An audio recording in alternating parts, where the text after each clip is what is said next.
চাশতের নামাজ ও ইশরাকের নামাজ এর পার্থক্য বলেছিলাম। এটাকে বলা হয় আরবিতে সলাতুদ দোহা। সলাতুদ দোহা মানে আলোকিত, আলো ফুটার বা আলোর নামাজ, বুঝছেন? এটাকে আবার দুই ভাগে ভাগ করা হয়েছে, একটা হচ্ছে চাশতের নামাজ ও ইশরাকের নামাজ। এখন ইশরাকের নামাজ কখন পড়বেন, চাশতের নামাজ কখন পড়বেন, ইশরাক কাকে বলে, চাশত কাকে বলে, এগুলি পার্থক্য গত জুমায় বলেছি, আবারও বলছি। ফজরের নামাজের পরে সূর্য উদয়ের পর থেকে ওই 10-15 মিনিট যখন নামাজ পড়া হারাম, এরপরে সূর্য যখন উঠে যাবে, আলো দেখা যাবে, উদয়ের পর থেকে অর্ধ দিবস পূর্ব পর্যন্ত সময়ের মধ্যে 2 রাকাত নামাজ পড়াকে সলাতুদ দোহা বলে। সুবহানাল্লাহ, ওই আরবি নাম সলাতুদ দোহা বলে, বা চাশতের নামাজও বলা হয়। নাম একটা নাম 2-3 নামে পরিচয়। মূল নাম হচ্ছে সলাতুদ দোহা, এটাকে আবার ইশরাকও বলে, এটাকে আবার চাশতের নামাজও বলে, এটা আগেও বলেছি। হযরতে আবু হুরায়রা রাদিয়াল্লাহু তাআলা আনহু থেকে বর্ণিত হাদিস, আমার ঘনিষ্ঠ বন্ধু রাসূলুল্লাহ সাল্লাল্লাহু তাআলা আলাইহি ওয়াসাল্লাম, সুবহানাল্লাহ, এই হাদিসটা বলছেন সাইয়্যিদানা সিদ্দিক আকবর রাদিয়াল্লাহু তাআলা, এই হাদিসটা বর্ণনা করছেন। আমার আন্তরিক বন্ধু, আমার ঘনিষ্ঠ বন্ধু রাসূলুল্লাহ সাল্লাল্লাহু আলাইহি ওয়াসাল্লাম আমাকে ওসিয়ত করেছেন, নবীকে একমাত্র বন্ধু সম্বোধন করার অধিকার রাখে, নবীজিকে বন্ধু বলার অধিকার রাখে একমাত্র হযরতে সাইয়্যিদানা সিদ্দিক আকবর রাদিয়াল্লাহু তাআলা। সুবহানাল্লাহ, সিদ্দিক আকবর রাদিয়াল্লাহু তাআলা নবীর এত প্রাণপ্রিয় বন্ধু ছিলেন, এত কাছের বন্ধু ছিলেন, শৈশবে বাল্যকালে সব বেড়ে উঠেছেন সিদ্দিক আকবর রাদিয়াল্লাহু তাআলার সাথে। সুবহানাল্লাহ, মানে আমাকে ওসিয়ত করেছেন, মানে রাসূলুল্লাহ সাল্লাল্লাহু আলাইহি ওয়াসাল্লাম সিদ্দিক আকবরকে ওসিয়ত করেছেন প্রতি মাসে 3 দিন রোজা রাখতে। প্রতি মাসে কয় দিন রোজা রাখতে? 3 দিন, 13, 14, 15, চাঁদের 13, 14, 15, 3 দিন রোজা রাখতে আমার বন্ধু আমাকে ওসিয়ত করেছেন 3 দিন রোজা রাখতে, এবং চাশতের 2 রাকাত নামাজ পড়তে, এবং শয়নের পূর্বে ভিতরের নামাজ পড়ে নিতে। সুবহানাল্লাহ, তাহলে হযরতে সাইয়্যিদানা সিদ্দিক আকবর রাদিয়াল্লাহু তাআলা আনহুকে আমার নবী মোহাব্বত করে 3টা ওসিয়ত করেছেন। কয়টা? 3টা। 1 নম্বরে 13, 14, 15, চাঁদের 13, 14, 15 রোজা রাখতে বলেছেন। আইয়ামে বিজ বলা হয় এগুলিকে, আইয়ামে বিজ বলা হয়। এই রোজাগুলি সুন্নাত, এই রোজাগুলি কি সুন্নাত। সোমবারে রোজা রাখা সুন্নাত, আর 13, 14, 15 এই 3 দিন রোজা রাখা সুন্নাত রোজা। এবং বলেছেন চাশতের নামাজ পড়তে। কিসের নামাজ? চাশতের নামাজ।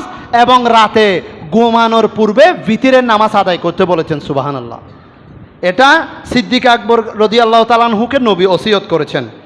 হযরতে আবু যর রাদিয়াল্লাহু তাআলা আনহু থেকে বর্ণিত, প্রভাত হওয়া মাত্রই তোমাদের প্রত্যেক ব্যক্তির দেহের গ্রন্থিগুলোর, এই কথা বলে শেষ করে দিচ্ছি, রাসূল আকরাম সাল্লাল্লাহু আলাইহি ওয়াসাল্লামের হাদিস,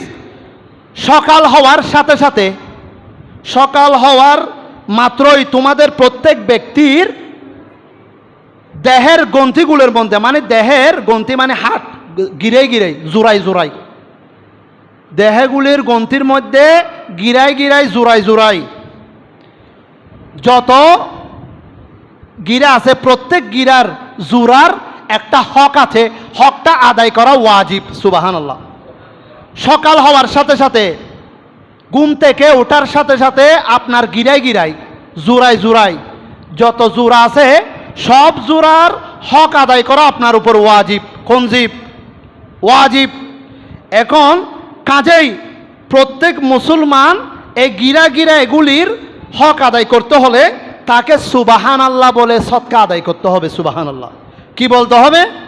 সুবহানাল্লাহ, আলহামদুলিল্লাহ, আল্লাহু আকবার, লা ইলাহা ইল্লাল্লাহ, আস্তাগফিরুল্লাহ, লা হাওলা ওয়ালা কুওয়াতা ইল্লা বিল্লাহিল আলিয়্যিল আযীম, এরকম জিকির করে করে এই জোড়াগুলি, এই গিরাগুলির কি আদায় করতে হবে? ওয়াজিব সদকা আদায় করতে হবে, ওয়াজিব সদকা।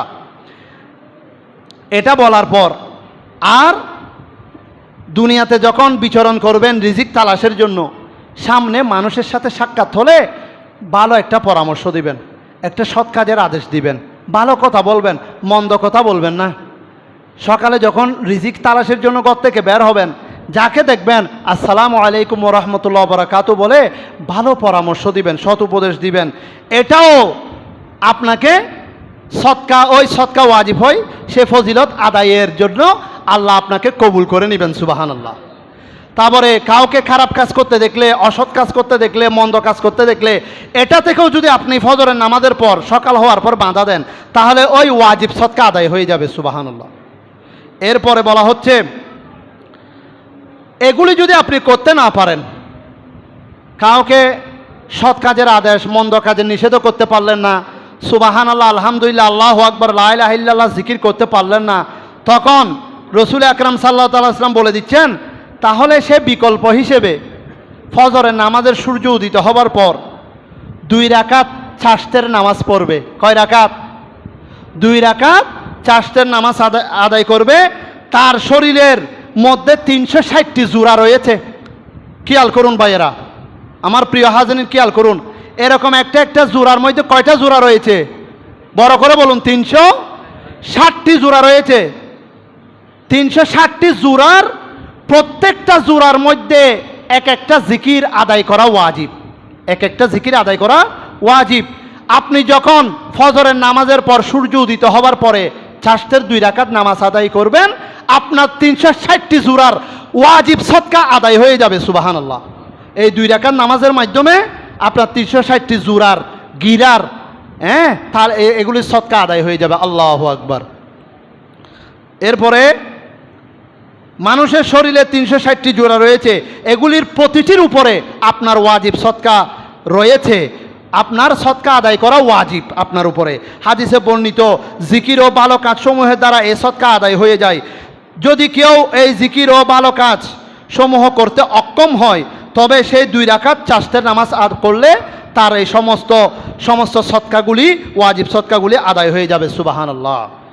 প্রিয় হাজিরিন, মা আয়েশা সিদ্দিকা রাদিয়াল্লাহু আনহা বলছেন, রসুল আকরাম সাল্লাল্লাহু তাআলা ইসলাম 4 রাকাত চাশতের নামাজ পড়তেন। কয় রাকাত? আমার নবী চাশতের নামাজ 4 রাকাত আদায় করতেন এবং আল্লাহর ইচ্ছায় আরও বেশিও পড়তেন। কিন্তু আমাদেরকে আদেশ দিয়েছেন কয় রাকাত পড়তে? 2 রাকাত। চাশতের 4 রাকাতও পড়তে পারবেন। এটা আমার নবী যেটা পড়েছেন এটা আমাদের জন্য সুন্নত, কিন্তু কমপক্ষে 2 রাকাত আদায় করলে সদকা আদায় হয়ে যাবে। আমি মক্কা বিজয়ের পর রাসূলুল্লাহ সাল্লাল্লাহু আলাইহি ওয়াসাল্লামের কাছে গেলাম। আমি তাকে গোসল করা অবস্থায় দেখলাম। নবীজিকে গোসলরত অবস্থায় পেলেন। তিনি গোসল শেষে 8 রাকাত নফল নামাজ পড়লেন। কয় রাকাত?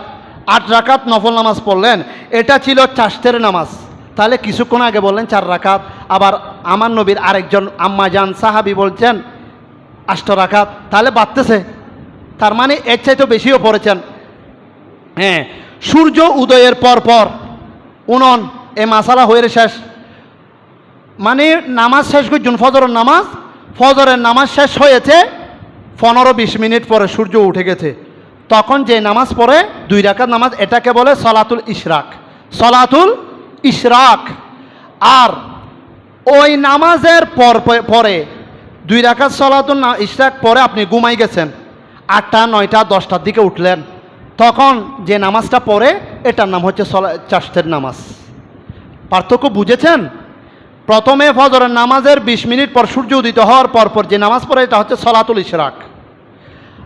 আর এর পর ঘুমালেন, বিশ্রাম নিলেন বা কোথাও গেলেন, নাস্তা পানি খেলেন, আবার অতিরিক্ত নামাজ পড়াকে 2 রাকাত 4 রাকাত 8 রাকাত যার যা ইচ্ছা যা সামর্থ্য কুলাই পড়বে, এটাকে বলে চাশতের নামাজ। এই নামাজগুলি আমার নবীজি নিয়মিত পড়তেন। এখন আমি এই কথা এই জন্য বলছি, আর বিলম্বে পড়তেন আমার নবী চাশতের নামাজ দেরিতে পড়তেন। ওই আবার ইয়ার সময় না, আবার 12টার পরে না 12টার আগে, সূর্য মাথার উদ্দে উড়িবার আগে হইতু দেয়। আবার সূর্য মাথার উপরে বরাবর হওয়ার আগে পড়তেন, পরে নয়। দেরি করে যেটা পড়ে এটা সলাত চাশতের নামাজ, আর সাথে সাথে যেটা পড়ে 20 মিনিট পরে এটা ইশরাকের নামাজ। এটার আরও অনেক ফজিলত আছে।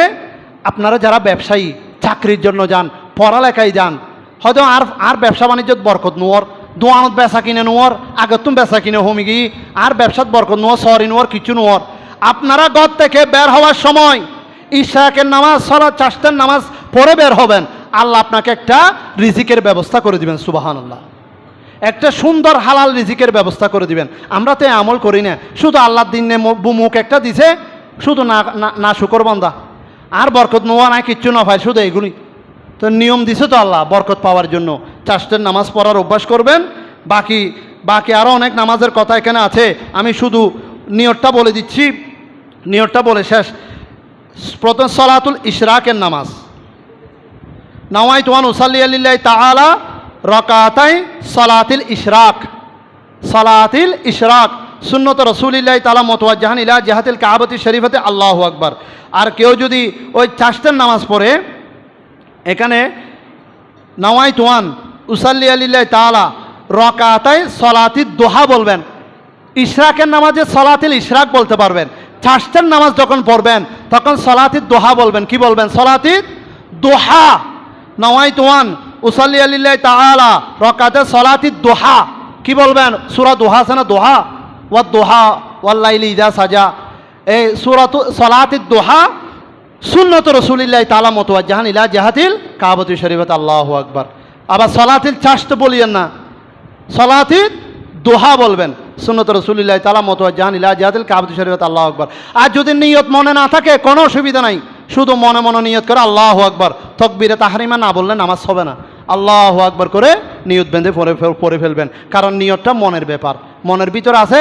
নিয়ত নিয়ে আবার টেনশন করে নামাজও ছেড়ে দিবেন, নামাজ পড়বেন না, এই কাজ করিয়েন না। আবার আমার নিয়ত আমি জানি না সেজন্য নামাজ পড়বো না, এমন নয়। আল্লাহু আকবার করে নামাজ পড়ে ফেলবেন। আল্লাহ বরকতের জন্য, শেফার জন্য, নিরাপত্তার জন্য, বলা মুসিবত থেকে হেফাজত করার জন্য, রুজি রোজগারে বরকত হওয়ার জন্য, ব্যবসা বাণিজ্য হওয়ার জন্য, চাকরি বাকরি হওয়ার জন্য চাষতের নামাজ ছাড়বেন না, ইশরাকের নামাজ ছাড়বেন না। 5 ওয়াক্ত নামাজের তো বিকল্পও নাই। 5 ওয়াক্ত নামাজের পরপর নফল পড়বেন, আল্লাহর ওলি হয়ে যাবেন। আমাদেরকে আল্লাহর মনোনীত প্রিয় বান্দা হওয়ার তৌফিক দান করুক, আমিন। ওয়া আখির দাওয়ানা আনিল হামদুলিল্লাহি রাব্বিল আলামিন।